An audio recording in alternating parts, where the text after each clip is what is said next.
EFDD, I give the floor to Mr. Farage. Well, Mr. Orban, not for the first time. You sit here as the democratically elected leader of a great nation, and you stand up and make a reasoned argument as to how the Hungarians do things and how actually there are different cultures within Europe. And you're prepared again and again to come back here and to be attacked and abused by non-entities who want Hungary to bow to their will and not to the will of the Hungarian people or its leader. And I'm beginning to wonder, at what point, sir, do you, as an intelligent man, stop banging your head up against a wall? You spoke today and you behaved today as the leader of a nation. But isn't it becoming obvious that as a member of the European Union, actually you are not a nation? Just as we're seeing in France at the moment, with huge interference in the French presidential election, even with the unelected commission now coming out and backing this godlike creature called Macron. No, you're not the leader of a nation. And these people will go on interfering in the lives of Hungarian people.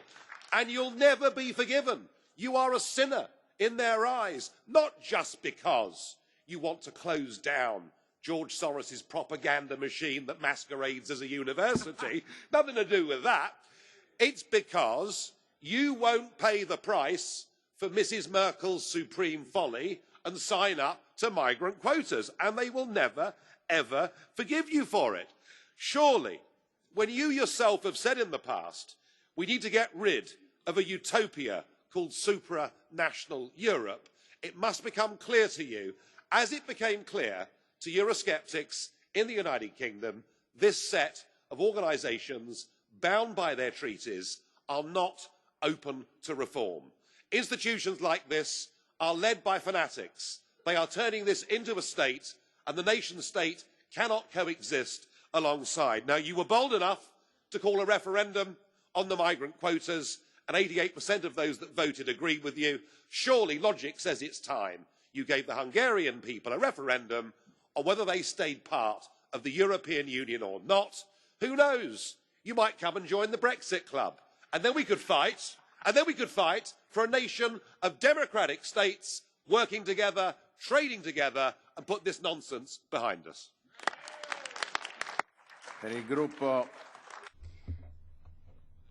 On behalf of the ENF, I give the floor to Mrs. Salvini. Thank you, President. Now, it seems to be that 500 million Europeans are governed by puppets and bureaucrats. Now, whilst terrorists are shedding blood in Europe, what we're worrying about now is taking Hungary to court. Mr. Orban, stand tight. They're worrying about the Roma, the supposed fictitious refugees, the billions of Soros and the government. Now, the Hungarians have a single flat rates tax of 16%. In Hungary, corporations pay 9%. Unemployment has fallen to 4%. Youth employment, 11%. Retirement at the age of 62. The Hungarian people and government have been strong enough to defend and protect their own currency, their central bank, their borders. What are we doing? Are we going to send in the tanks like in 1956? Are we going to use sanctions then instead of missiles? I remember that some Europeans of today that are in favour of the EU and Macron, Giorgio Napolitano, for example, former president of Italy, when the Soviet tanks invaded Hungary, proud like today, they talked about Hungarians as fascists, and they called on the tanks to come in to safeguard peace in the world. But it seems nothing's changed in those 6 years. Instead of the tanks, you're using the banks, finance, and an invasion of immigrants, so-called fake refugees, and then unscrupulous financiers like Soros, maybe financing some of the people here in this parliament or in this commission. So instead of taking Poland and Hungary to court, try to think about the 20 million unemployed Europeans and protect our borders, Commissioner.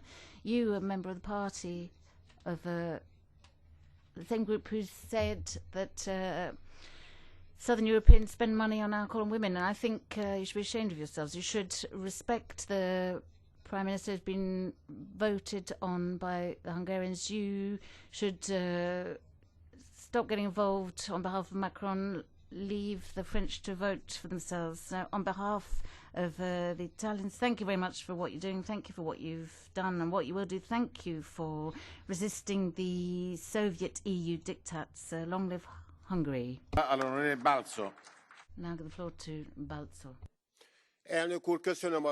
President, thank you.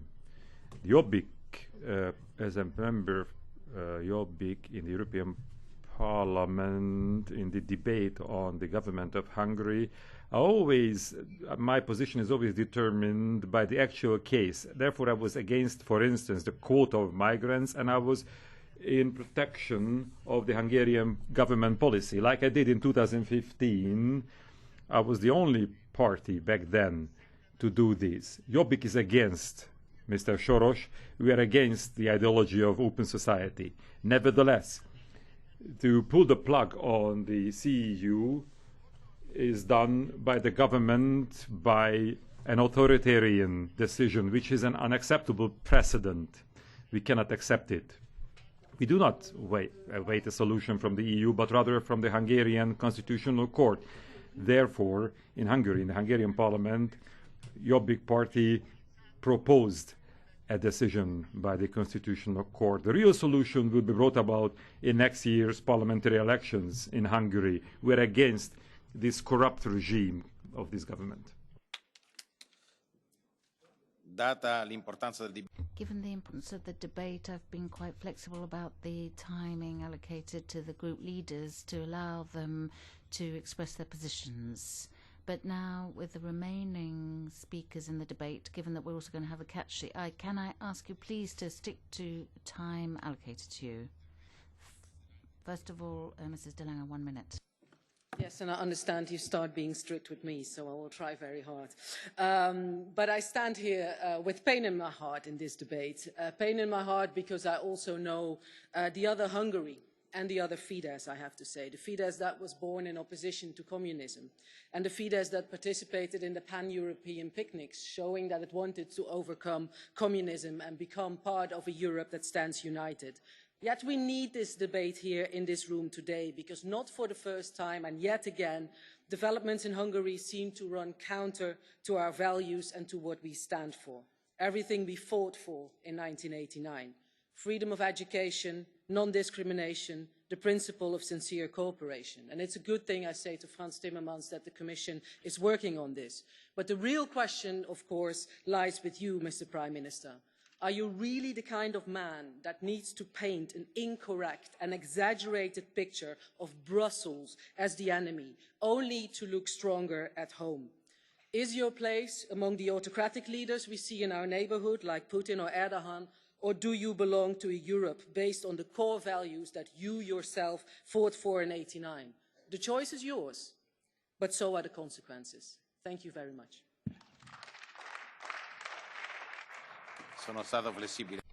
Well, I was flexible with you too.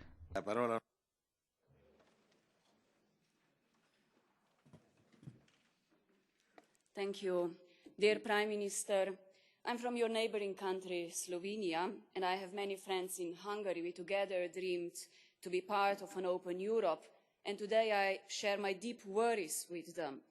The current government's campaign against the NGOs is unacceptable. We cannot just sweep out the civil society.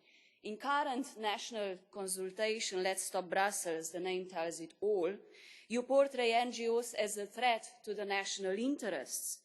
With hundreds of NGOs across Europe, we urge you to withdraw the proposed bill, and we urge you to respect the academic freedom and autonomy and suspend the discriminatory changes to the higher education legislation. I ask also my EPP colleagues to understand it's high time the Commission formally triggers its rule of law framework with Hungary. We have to defend the people of Hungary from the corrosion of the fundamental values. And Mr. Orban, I'm very sensitive to European migration policy. Do not imprison people fleeing for their lives to Europe in container villages behind razor blades. It's a shame for Europe. Thank you. Ms. McAvey. Thank you. Yes, as President Manfred Weber said, this debate is not about George Soros. It's about what happened in Hungary and what you do, Mr. Orban. However, I will also recall that in 89-90 you benefited from a Soros scholarship at a college in Oxford, and you studied liberal political philosophy. Now let's come back to the present time. Academic freedom is cancelled in Hungary, and we ask it back. Your attack against EU and other foreign universities, against civil society, is a brutal attack against free-minded education and free-minded people. We cannot tolerate this in the European Union. A month ago, Putin forced the closure of the European University in St. Petersburg. Shortly after, you did the same inside the European Union. I do not believe this is a coincidence. I believe it is a coordinated plan against free-minded and democracy. So, Prime Minister Orban, come back to values and to Europe.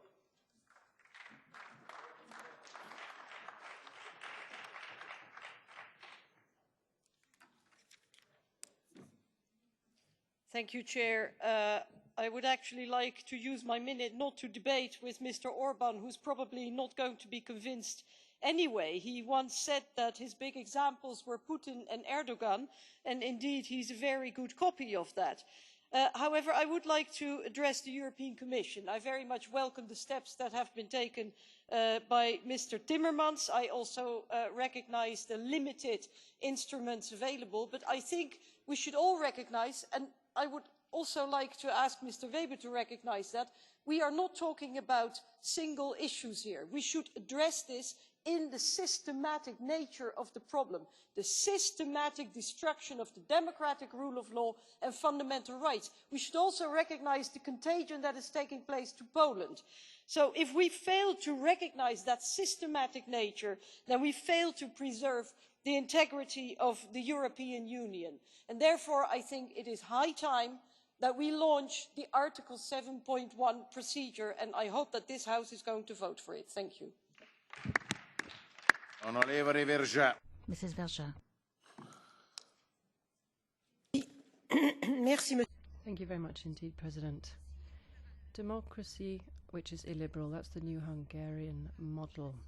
And that's what we've seen progressively and systematically bringing down of other forms of power, media, justice, education and NGOs. And the Stop Brussels consultations is a mark of that as well, and the law on the NGOs. Yes, it's